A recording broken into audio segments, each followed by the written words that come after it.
સુરતની અંદર 80% લોકોને ખબર જ નથી કે રેરા રજિસ્ટ્રેશન વગર પણ પ્રોપર્ટી વેચાઈ રહી છે.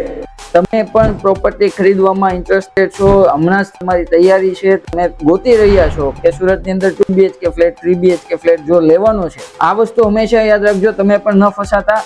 રેરા રજિસ્ટ્રેશન વાળો પ્રોજેક્ટ જ તમારે સિલેક્ટ કરવાનો છે. ઘણી બધી વખત લોકો આને ઇગ્નોર કરે છે કારણ કે રેરાની પોર્ટલમાં ગવર્મેન્ટ દ્વારા નિયમ આપેલો છે કે કોઈ પણ બિલ્ડરને રેરામાં પોતાનો પ્રોજેક્ટ રજીસ્ટર કરાવવું હોય ને તો એનું બેકગ્રાઉન્ડ થી લઈને એનું આખું હિસ્ટ્રી અથવા તો એનું વેરિફિકેશન કમ્પ્લીટલી કરાવવું પડે છે. એક તો એ વસ્તુ ક્લિયર થઈ ગઈ કે પ્રોજેક્ટ જેન્યુઇન છે. સેકન્ડ થિંગ, જેના નામે રેરામાં રજીસ્ટર છે એ ડેવલપર અથવા તો બિલ્ડર એ પણ જેન્યુઇન થઈ ગયો. હવે તમારી પર્સનલ ઇન્ફોર્મેશનની વાત કરી દઉં.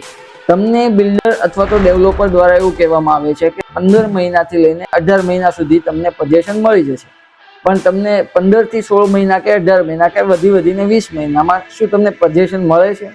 કારણ કે રેરાના નિયમ મુજબ પ્રોજેક્ટને પણ એક ટાઈમ લાઈન આપેલી હોય છે કે આટલાથી આટલા સમયગાળાની અંદર એને પ્રોજેક્ટ કમ્પ્લીટ કરીને પોતાના કસ્ટમરોને આપી દેવાનો છે. હવે મેઇન વાતની વાત કરીએ કે કોઈ પણ પ્રોજેક્ટની અંદર પોતાના ડેવલપરો અથવા તો બિલ્ડરો, જ્યારે આપણે ગુજરાતીમાં કહીએ ને કે ઉઠામણું કરી દીધું, તો આવું ન થાય ને એની માટે રેરા રજિસ્ટર પ્રોજેક્ટમાં જ તમારી બાઇંગ હોવી જોઈએ, જેથી તમારું ટોટલ ઇન્વેસ્ટમેન્ટ ફૂલ્લી પ્રોટેક્ટ થઈ જાય છે.